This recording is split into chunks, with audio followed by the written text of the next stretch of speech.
Hello student, MS classes में आप सबका स्वागत है। आज हम लोग कक्षा 9 एनसीईआरटी गणित का संख्या पद्धति प्रश्नावली 1.4 का जो है तीसरा प्रश्न करेंगे। ये देखना है कि तीसरे प्रश्न में क्या है, और इससे पहले हम लोगों ने अब तक 2 प्रश्न कर चुके हैं। अगर आप लोगों ने उसको नहीं देखा है तो पहले उसे देखिए, उसके बाद इसको देखिएगा।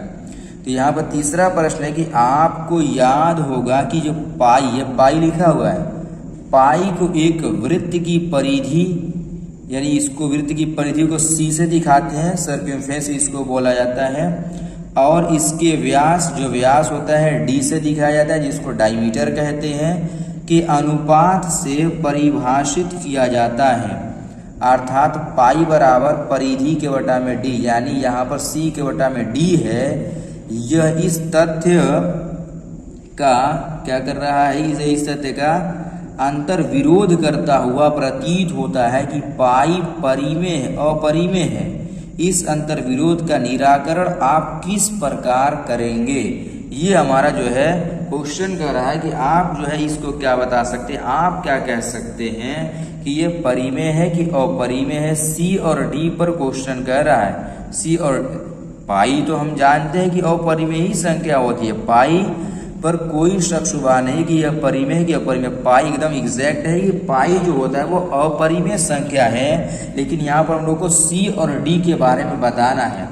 तो हम लोग ये जानते हैं कि अगर किसी स्केल से जो है किसी चीज की लंबाई को जब नापते हैं, किसी भी इस चीज की लंबाई को, कि स्केल से किसी भी चीज की लंबाई को अगर नापा जाता है तो वो सीधे सीधे उसका एग्जैक्ट मान बताता है, चाहे वो कितना छोटा और बड़ा क्यों न हो, दशमलव में आता है लेकिन उसका एग्जैक्ट मान बताता है। या किसी भी दूसरे यंत्र से अगर किसी चीज की किसी लंबाई को मापते हैं तो वो भी उसका जो है एग्जैक्ट मान बताता है। जैसे कि देखिए ये स्केल है, अगर इसमें हम लोग जो है 5.6 नापना होगा तो हम लोग इसमें आसानी के साथ यहाँ से जो है 5.6 आसानी के साथ नाप लेंगे। यहाँ से जो है स्केल लगा करके आप देखेंगे 5.5 और ये हो जाएगा हमारा 6। तो इसमें हम लोग ये देख रहे हैं किसी भी लंबाई को जो है आसानी से माप सकते हैं। केवल इसी से नहीं, किसी भी अगर इंस्ट्रूमेंट या किसी भी दूसरे यंत्र का अगर प्रयोग करते हैं उससे भी अगर नापेंगे तो वो संख्या परिमेय ही संख्या प्राप्त होती है। लेकिन यहाँ पर सी और डी के बारे में ये हम लोग स्पष्ट नहीं कर सकते कि ये परिमेय होगी कि या अपरिमेय होगी।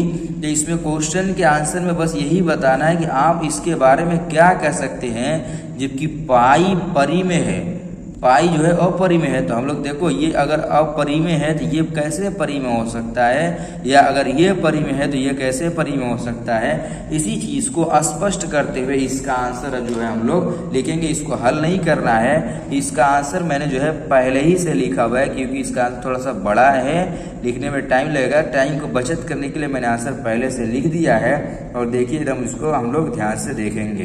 तो इसका आंसर क्या है, हमारा आंसर ये है कि इसका कोई अंतर विरोध नहीं है, यानी इसका कोई अंतर विरोध नहीं कर सकते, क्योंकि जब भी एक स्केल या किसी अन्य युक्ति से, वही यंत्र से नापते लंबाई को अगर मापते हैं तो हमें केवल एक सन्निकट परिमेय ही मान प्राप्त होता है। तो हम अभी मैंने बताया कि अगर इसे स्केल से नापेंगे तो क्या मिलेगा, हम लोग एक परिमेय संख्या के रूप में हमें मान प्राप्त हो जाएगा। दशमलव में आएगा, वही एग्जैक्ट दशमलव आता है। 5.5 नापेंगे, 5.6 नाप लो, 5.20 जो है 9 नाप लो, ये सब क्या होगा, इसको हम लोग परिमेय के रूप में लिख सकते हैं। को या किसी भी दूसरे भी यंत्र से नापते हैं तो उसमें भी जो दशमलव आता है वो भी हम लोग सन्निकट रूप में लिखते हैं। तो ये वही चीजें आप लिखेंगे। अतः हम यह अनुभव नहीं कर पाते हैं कि सी या डी जो है अपरिमेय है। यानी हम लोग ये देख रहे हैं कि अगर किसी भी चीज को अगर लंबाई को या किसी भी स्केल से नापे या किसी इंस्ट्रूमेंट से नापते हैं तो वो परिमेय ही मिलता है, लेकिन यहाँ वो कह रहा है कि इसको बताइए कि परिमेय है। तो वही चीज यहाँ पर स्पष्ट किया जा रहा है कि ये हमारे जो सन्निकट मान परिमेय प्राप्त होगा।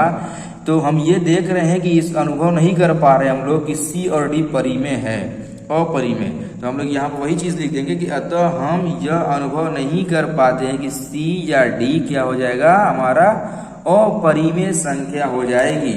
यानी सी और डी के बारे में ये बताना है कि परिमेय है कि नहीं। तो इस तरीके से हम लोग जो इस प्रश्न का बस आंसर लिख देंगे, यहाँ लिखते हुए तो हम यह अनुभव नहीं कर पाते हैं कि सी या डी एक अपरिमेय है।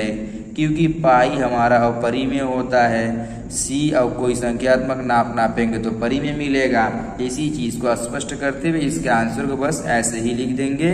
ये था हमारा जो है तीसरा प्रश्न। उम्मीद करता हूँ कि आप लोग को समझ में आया होगा। तो आप लोग वीडियो को जो है लाइक करें और चैनल को सब्सक्राइब करें ताकि आप लोग को हर क्वेश्चन की वीडियो आसानी से मिल जाए।